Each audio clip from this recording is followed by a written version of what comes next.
एक नेवी अफसर अपनी पति के जन्मदिन की सरप्राइज देने के लिए अपने घर आते हैं और जन्मदिन भी मना लेते हैं। फिर 2 दिन बाद बिटिया का जन्मदिन था, बिटिया का जन्मदिन भी सेलिब्रेट करते हैं, खुशी के गीत गाए जाते हैं। लेकिन जैसे ही जन्मदिन के 2-3 दिन रोज बीतते हैं, अचानक से जो नेवी अफसर थे उनकी पत्नी और उसका जो आशिक था वो मिलकर नेवी के अफसर के मारकर 15 से ज्यादा टुकड़े करके एक ड्राम में सीमेंट घोलकर उसमें डाल देते हैं। 15 दिन बाद जब इस चीज का खुलासा होता है तो पुलिस भी दंग रह जाती है कि आखिरकार इस अफसर की गलती थी तो थी क्या। इस पत्नी ने अपने पति को मारकर ये किस उसका क्या साबित किया है कि उसने अपने पति को मार दिया, और वो भी एक प्रेम प्रसंग के चलते हुए। तो ऐसी ही आज एक सच्ची कहानी मैं आप लोगों के बीच लेकर आया हूं। कहानी सुनाऊं उससे पहले जो चैनल पर नए हैं वो चैनल को सब्सक्राइब करें, वीडियो को लाइक करें और कमेंट में अपनी राय जरूर दें। तो आदाब, नमस्कार, सत श्री अकाल। मैं दीपक शर्मा आप लोगों के लिए लेकर आता हूं सच्ची घटनाओं पर आधारित कहानियां। उम्मीद करता हूं आपको कहानी अच्छी लगती होंगी। तो आज की जो कहानी है वो उत्तर प्रदेश का एक जिला पड़ता है मेरठ, और मेरठ का ही एक थाना लगता है ब्रह्मपुरी। ब्रह्मपुरी में एक जगह है जिसका नाम है इंदिरा नगर। इंदिरा नगर में एक परिवार रहा करता था मुन्ना लाल जी का। मुन्ना लाल जी के 2 बेटे थे, एक का गुड्डू नाम था और एक का सौरभ राजपूत नाम था, और एक लड़की थी शिवानी। एक दिन कहानी शुरू होती है 2015 से। 2015 में जो सौरभ राजपूत था वो एक दुकान पर कुछ सामान खरीद रहे थे, अपने दोस्तों के साथ खड़े थे, हंसी मजाक चल रही थी। वहीं पर एक लड़की आ जाती है जिसका नाम होता है मुस्कान रस्तोगी। वो सामान खरीदने लगती है और सौरभ राजपूत को वो लड़की इतनी पसंद आती है कि इशारों इशारों में दोनों की बातचीत हो जाती है, प्रेम प्रसंग चालू हो जाता है, यहाँ तक कि नंबर भी एक दूसरे का ले लिया जाता है। अब नंबर पर घंटों बातें होती। इसी तरीके से 1 साल बीत जाता है। दोनों अपने घर पर जाकर कहते हैं कि हमें जो है सौरभ राजपूत जो थे वो अपने घर पर जाकर कहते हैं कि मुझे एक लड़की पसंद है पापा, और मैं उसी से शादी करना चाहता हूँ। जिस पर पापा ऐतराज जताते हैं कि वो हमारी जाति की नहीं, बिरादरी की, आपकी शादी होगी तो अपनी ही बिरादरी में करेंगे, क्योंकि बिरादरी का रोल सबसे बड़ा होता है और समाज में हमारी वैल्यू भी रहेगी। इधर मुस्कान भी अपने परिवार वालों से कह रही थी, लेकिन एक कहावत है, जब मियाँ बीबी राजी तो क्या करेगा काजी। दोनों की शादी हो जाती है 2016 में। जब 2016 में शादी हो जाती है उसके तुरंत बाद सौरभ राजपूत से जब शादी हुई थी तो सौरभ राजपूत की मर्चेंट नेवी में नौकरी लग जाती है और वो लंदन चले जाते हैं। लंदन जब चले जाते हैं तो कुछ दिनों बाद जब मुस्कान रस्तोगी जो कि सौरभ की पत्नी थी घर पे रहती है, लड़ाई झगड़े होते रहते थे जैसे कि आम घरों में होते हैं। तो इसको देखते हुए सौरभ राजपूत वहां से मर्चेंट नेवी की नौकरी छोड़कर घर पर ही आकर रहने लगते हैं, और वो ब्रह्मपुरी के ही एक कॉलोनी में किराए का एक मकान ले लेते हैं जहां पर वो दोनों रहने लगते हैं। अब जो नेवी अफसर थे जिनका नाम था सौरभ राजपूत, वो अब अलग अलग तरीके के काम करने लगे। किसी की दुकान पे काम कर लिया। अब सोचिए, एक अफसर, जहां एक नेवी अफसर वो दुकानों पर काम कर रहा है। लेकिन कुछ समय बीतता है, 2019 आ जाता है। 2019 में सौरभ को और मुस्कान रस्तोगी को एक बेटी पैदा होती है। घर में खुशियों के गीत गाए जाते हैं, कोई भी बहुत बढ़िया चल रहा था, सब कुछ अच्छा था। अचानक से जैसे ही बेटी का जन्म होता है, बेटी के जन्म के तुरंत बाद लंदन में एक शॉपिंग मॉल में सौरभ राजपूत की एक सेल्स मैनेजर के बतौर पर नौकरी लग जाती है। तो सौरभ लंदन चला जाता है। इसी बीच जब सौरभ लंदन चला गया तो जो मुस्कान थी अब वो घर पर अकेली रहा करती थी। ज्यादातर जो उसकी बेटी थी जो 2019 में पैदा हुई थी, वो मुस्कान रस्तोगी की जो माँ थी कविता रस्तोगी, उन्हीं के पास रहा करती थी। वो भी ब्रह्मपुरी थाने की ही रहने वाली थी। तो अब मुस्कान अकेली रहने लगी। एक दिन मुस्कान की मुलाकात उसी गली के थोड़ा दूरी पर जाकर एक शख्स से हो जाती है जिसका नाम होता है साहिल, साहिल शुक्ला उर्फ मोहित। धीरे धीरे दोनों में नजदीकियां बढ़ती हैं, प्यार होता है, नंबर आदान प्रदान होता है। और ये लगभग 2023 में जब नेवी के अफसर जो सौरभ राजपूत थे वो अपने घर पर आते हैं तो उन्हें वो उनके हाथ मुस्कान का मोबाइल लग जाता है और मुस्कान के मोबाइल में जब वो देखते हैं कि व्हाट्सएप पे किसी बंदे से मुस्कान की चैट हो रही है, तो वो इस पर पूछते हैं और इस पर मुस्कान भी साफ साफ कह देती है कि मुझे आपके साथ नहीं रहना, मुझे तलाक चाहिए और मैं आपके साथ अब नहीं रहूंगी, मैं रहूंगी तो केवल साहिल के साथ रहूंगी। अब इस पर जो सौरभ रस्तोगी थे, वो सौरभ राजपूत थे, वो बड़े गुमसुम रहने लगते हैं। वो हालांकि तलाक देने से मना कर देते हैं और उसे समझाने की कोशिश करते हैं, बहुत ही ज्यादा समझाया जाता, लेकिन मुस्कान की कतई भी समझ में नहीं आ रहा था।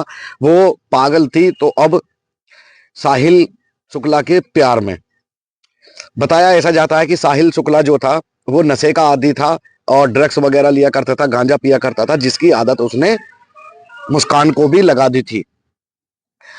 अब जब घर में लड़ाई झगड़े हो रहे थे, तो अभी 24 फरवरी 2025 को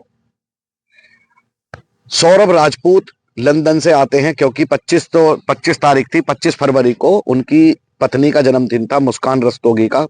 तो वो सरप्राइज देना चाहते थे। जैसे ही 24 तारीख को आते हैं तो घर में खुशियां हो जाती हैं और 2 दिन बाद ही 28 फरवरी को उनकी बेटी के भी जन्मदिन था।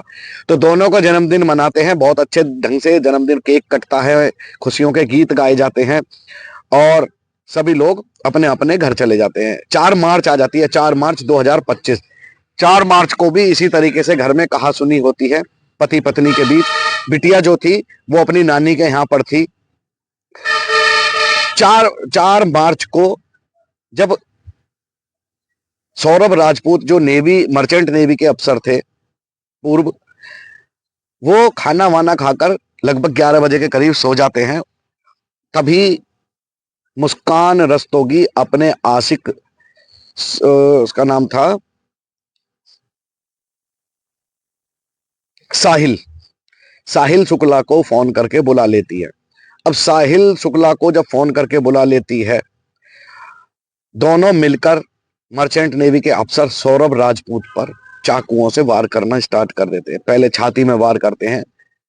जब सौरभ राजपूत के आंखें खुलती हैं और वो देखता है कि उसकी जो पत्नी है मुस्कान, वो उसकी छाती पर चढ़कर बैठी हुई है और हाथ में छुरा है और उसने 2-3 वार उसके सीने पर कर दिए हैं।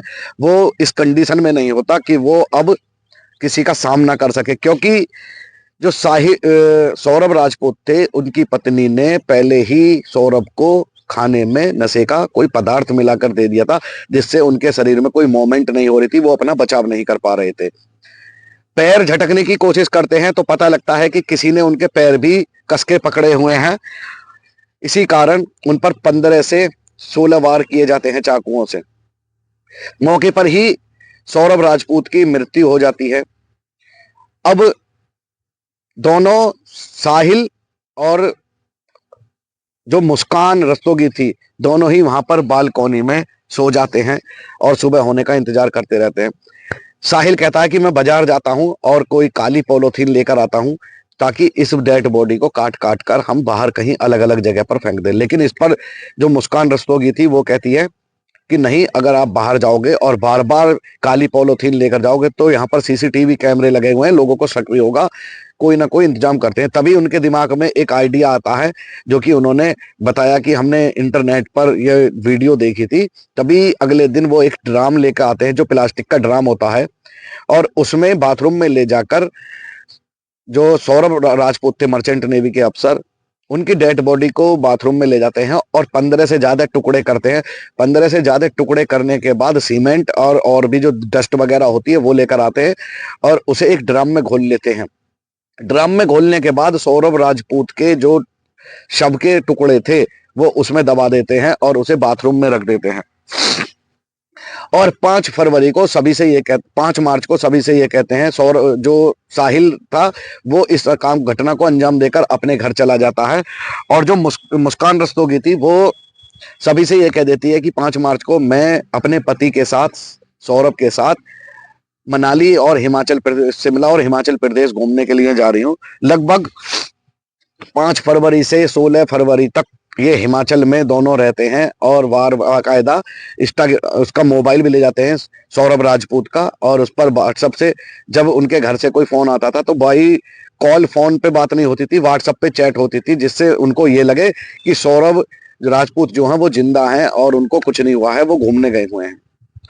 अब इसी बीच इनके पास एक एटीएम था सौरभ राजपूत का, जिस पर ये पैसे निकालना चाह रहे थे, लेकिन उससे पैसे नहीं निकल पा रहे थे। तो तभी 16 मार्च को जो ये मुस्कान रस्तोगी थी अपनी माँ को फोन करती है और माँ से कहती है कि माँ, बैंक से एटीएम से पैसे नहीं निकल रहे, कैसे निकालें।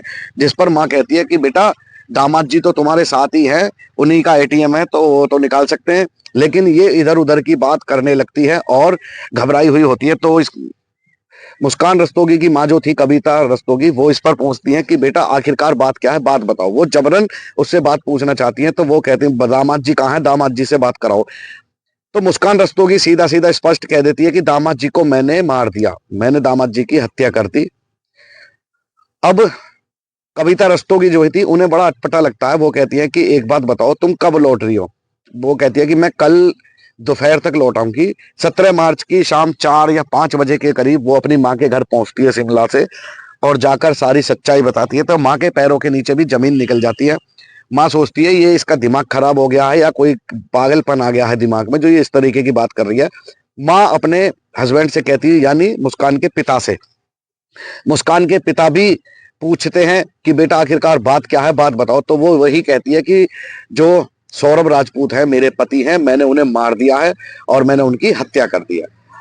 अब दोनों डर जाते हैं, पति पत्नी, कविता रस्तोगी और उनके पति दोनों मुस्कान रस्तोगी को पकड़ते हैं और पास के ही एक थाना लगता है जिसका नाम है ब्रह्मपुरी थाना, वहां पर ले जाते हैं और वहां पर ले जाकर पुलिस वालों के हवाले कर देते हैं। कहते हैं कि हमारी ये बेटी है और इसने हमारे दामाद का कत्ल कर दिया और इतना घिनौना काम किया है कि ये हमारी बेटी कतई नहीं हो सकती। अब आपको जो उचित कार्रवाई करनी है वो इसके ऊपर करिए। जैसे ही हमको पता लगा कि इसने दामाद जी का कत्ल कर दिया, हम तुरंत आपके पास लेकर आए। अब पुलिस छानबीन में लग जाती है। पुलिस अपने जो अधिकारी, जो पुलिस के बड़े आला अधिकारी थे, वो जो एक दो सिपाही को घर पर भेजते हैं। जब पूछते हैं, पूनम मुस्कान से पूछा जाता है कि आपने कहाँ मारा, तो वो बताती है मैंने अपने घर के जो बाथरूम है उसी में उसकी डेड बॉडी पड़ी हुई है। अब पुलिस वाले जाते हैं, वहां देखते हैं तो कुछ भी नहीं मिलता। पुलिस वाले वहां से फोन करते हैं कि साहब मेरे ख्याल से इसका दिमागी संतुलन जो है वो खराब हो चुका है, यहाँ तो ऐसा कुछ भी नहीं है। फिर यहाँ पर मुस्कान रस्तोगी से पुलिस वाले पूछते हैं कि वहां तो कुछ भी नहीं है। तो मुस्कान रस्तोगी कहती है कि जो सीमेंट का सूखा हुआ ड्राम जो रखा हुआ है, उसी के अंदर सौरभ राजपूत की डेड बॉडी है, अलग अलग हिस्सों में कटी हुई। अब उस डेड बॉडी को, ड्राम को वहां से निकाला जाता है। बड़ी मिन्नतों के बाद वो ड्राम निकलता था, क्योंकि वजन इतना हो गया था सीमेंट का और डस्ट वगैरह का। जब लेकर आते हैं तो उसे काटने की बहुत कोशिश की जाती है, लेकिन वो ड्राम नहीं कटता है। अब उसको ऐसे ही मॉर्चरी में भेज दिया जाता है। वहां पर किसी इलेक्ट्रिक कटर से उस ड्राम को काटा जाता है, तो देखते हैं कि वाकई उसमें नेवी के अफसर सौरभ राजपूत, उनकी डेड बॉडी है। अब उनको पोस्टमार्टम किया जाता है तो वाकई पता लग जाता है, क्योंकि जो आरोपी है उसने खुद ही कबूल कर लिया है कि मैंने मारा है। वहां से जो चाकू था वो भी उन्होंने कब्जे में ले लिया पुलिस वालों ने। उसी के बयान पर यहाँ पर जो साहिल शुक्ला था उर्फ मोहित, उसको भी यहाँ पर बुलाया जाता, पकड़ा जाता है और दोनों को के ऊपर गंभीर धाराओं में साजिश रचने के जुर्म में, हत्या करने के जुर्म में और जो सबूत थे उनको मिटाने के जुर्म में गंभीर धाराओं में केस दर्ज करके अदालत में पेश करके, अब ये अदालत का काम है कि अदालत, हमारी जो न्यायपालिका है, वो उनको क्या सजा सुनाती है। तो इस तरीके से एक पत्नी ने अपने नेवी के अफसर को हत्या करके मार दिया। वो चाहती तो दोनों तलाक ले सकते थे, बैठकर बातें हो सकती थी। आजकल पता नहीं हमारे देश की जो महिलाएं हैं उनको एक क्या हो गया है, ऐसी घटनाएं बहुत ज्यादा सुनने के लिए मिल रही हैं कि जरा सा भी आजकल महिलाओं को बर्दाश्त नहीं है। मैं हर महिला से यही उम्मीद करूंगा, यदि आपके घर में कोई परेशानी चल रही है और आप किसी व्यक्ति के साथ नहीं रहना चाहती, तो कोर्ट का सहारा लेकर, 4 व्यक्तियों का सहारा लेकर के आप अलग अलग हो सकती हैं, अलग अलग अपनी जिंदगी जी सकती हैं। लेकिन ये कतई अच्छा नहीं होता कि आप किसी के जीवन के साथ खेलें या उसकी मृत्यु करें। ये मैं इन आदमी के लिए भी बोल रहा हूं और महिला के लिए भी बोल रहा हूं, क्योंकि जो बैठकर बातों से निर्णय निकल सकता है वो किसी घटना को अंजाम देने से नहीं निकलता। ये मुस्कान रस्तोगी ने क्राइम का रास्ता चुना और ये बहुत गलत था। अब पूरा जीवन उसको हो सकता है जेल में रहना पड़े। बाकी तो न्यायपालिका के ऊपर बात है वो उसको क्या सजा देता है, क्योंकि सजा देने का अधिकार हमारी कोर्ट को ही होता है। तो ये थी आज की सच्ची कहानी जो मेरठ जिले से थी। मेरठ मेरठ जिले का एक ब्रह्मपुरी थाना पड़ता है वहां से। तो उम्मीद करता हूं आपको कहानी पसंद आई होगी। कहानी पसंद आए तो लाइक करना, वीडियो को ज्यादा से ज्यादा शेयर करना, और इस कहानी के बारे में आप अपनी क्या राय देते हैं कमेंट बॉक्स में जरूर बताना। क्या मुस्कान ने ये जो घटना को अंजाम दिया, क्या ये उसके लिए सही था? तो कमेंट बॉक्स में अपनी राय जरूर दीजिएगा। मिलता हूं आपसे ऐसी एक सच्ची कहानी के साथ, तब तक के लिए जय हिंद, जय भारत।